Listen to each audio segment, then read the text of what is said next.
Halo guys, bersama Cak Bio di KOS. Nah, kali ini kita akan membahas soal terakhir ya dari paket soal UM Undip ya.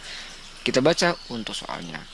Gen dominan yang ditutupi oleh gen dominan lainnya disebut dengan A. Komplementer, B. Gen dominan rangkap, C. Gen penghambat, D.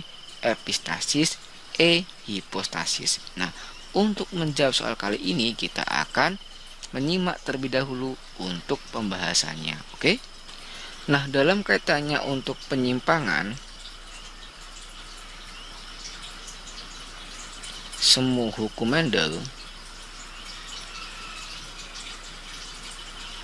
di situ ada beberapa mekanisme persilangan yang tidak sesuai dengan hukum Mendel secara rasio fenotipnya. Misalkan apa? Misalkan ada peristiwa epistasis, hipostasis. Epistasis hipostasis merupakan bentuk persilangan di mana kehadiran gen dominan akan menutupi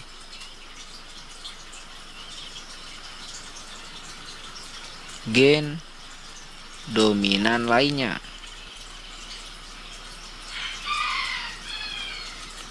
Nah, jadi sifat epistasis adalah gen yang menutupi,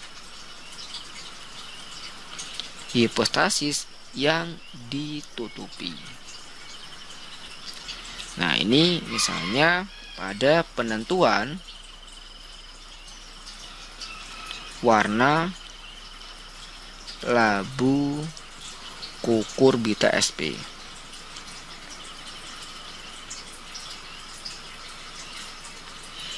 Nah, kalau kita lihat pada labu kukurbita sp ini ada yang berwarna putih ya kan? Di sini ada yang warna putih. Nah, ini dia akan muncul apabila apa?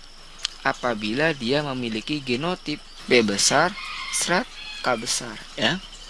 Bisa dalam bentuk P besar P kecil atau K besar K kecil juga bisa ya. Nah, kemudian untuk yang warna kuning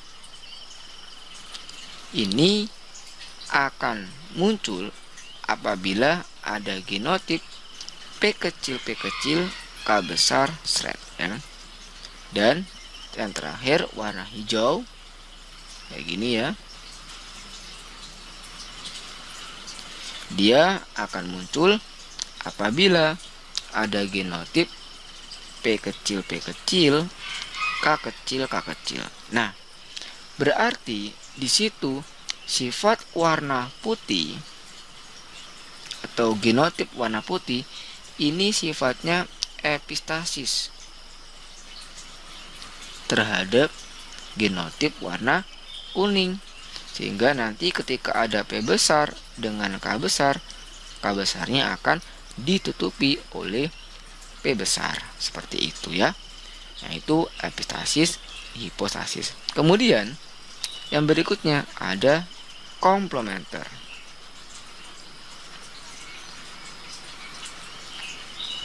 Kalau untuk komplementer ini adalah bentuk persilangan yang terjadi karena adanya interaksi ya.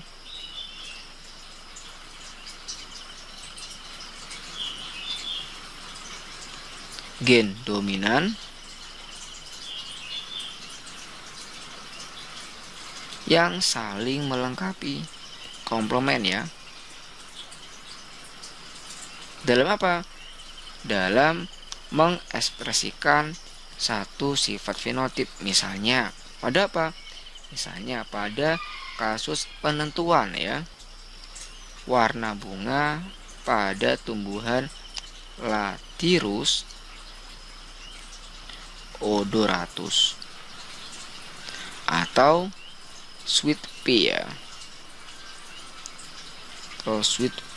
Nah, Kita lihat untuk bagiannya. Di situ ada bunga warna ungu ya. Nah, warna ungu ini ditentukan oleh dua gen dominan yang saling melengkapi. Itu apa? Yaitu C besar seret P besar. Apabila ada gen seperti ini, maka dia akan menentukan warna ungu. Sedangkan kalau untuk warna putih seperti ini, nah ini bila untuk gen dominannya tidak hadir secara bersama-sama. Misalkan C besar seret P kecil. Nah ini dia akan warna putih. Kemudian C kecil P besar seret. Nah ini juga akan warna putih. Kemudian C kecil P kecil. Bahkan iya pasti warna putih. Nah itu komplementer ya.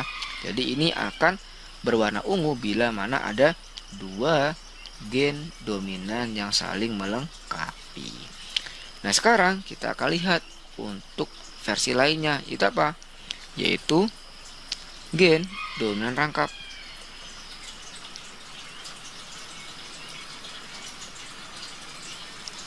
Atau yang kita kenal juga sebagai polimeri. Nah, untuk kasus pada polimeri, ini adalah bentuk persilangan yang terjadi jika ada dua gen dominan atau lebih menghasilkan satu fenotip dominan yang sama.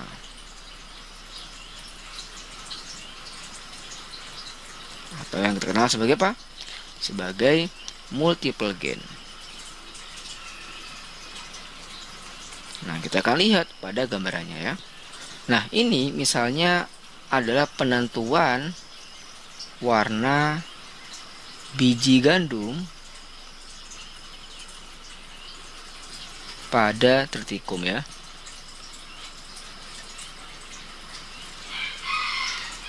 Di situ ada yang berwarna merah dan ada yang berwarna putih ya. Warna merah ini akan ditentukan oleh banyak gen dominan. Misalkan gini, M1 seret M2 seret warna merah. Kemudian M1 seret M2 dominan. Jadi yang penting di situ ada gen dominannya, maka dia warna merah. Atau gini, M kecil 1 M2 seret warna merah ya. Nah, apabila tidak ada kehadiran gen dominan, misalkan kayak gini, M kecil. Nah, baru dia akan berwarna putih. Kenapa? Karena dia tidak mengandung gen dominan. Kalau ini ada M1 dan M2 yang dominan. Kalau ini ada M1 yang dominan, kalau ini ada M2 yang dominannya. Nah, itu semuanya akan menunjukkan warna merah. Ini pada kasusnya untuk gen dominan rangkap. Oke ya, itu untuk penjelasan singkat terkait dengan salah satu bentuk penyimpangan semu hukum Mendel. Meskipun masih banyak lainnya kayak atavisme, kriptomeri dan sebagainya. Nah, sekarang kita akan kembali pada soalnya. Oke, kita baca kembali ya buat soalnya. Gen dominan yang ditutupi. Nah, kalau dia yang ditutupi, maka ini adalah yang hipostasis oleh gen dominan lainnya, maka disebut dengan hipostasis ya, jelas ya. Maka ya yang E. Oke, ngono ayo, tarik ulur semangate. Terima kasih sudah menonton. Jangan lupa like, subscribe dan share ya. Apabila ada perbedaan pendapat atau masukan, silakan komentar di kolom komentar. Bye bye.